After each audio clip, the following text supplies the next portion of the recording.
Good morning நண்பர்களே. தான் எந்திரிச்சேன். நேற்று வேலைக்கும் போகலை, வீட்டில் தான் இருந்தேன். உடம்புக்கு முடியல. ஃபுல்லாக இதோ கழுத்துலேருந்து கீழே முது வரைக்கும் பிடிச்சிக்கிடுச்சு.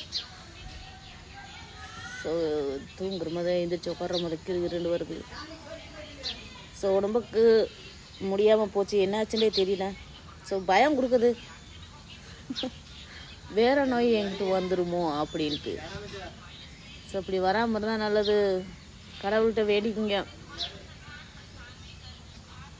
ஸோ பயம் கொடுக்குது, எனக்குள்ளே ஒரு பயம், அப்படி ஒரு நோய் வந்துடுமோ அப்படின்ட்டு.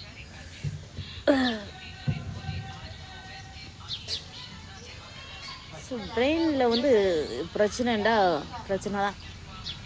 ஸோ தலையில் அடி கீழே விழுந்தனால. ஸோ கடவுள்கிட்ட வேண்டிக்கிங்க எனக்கு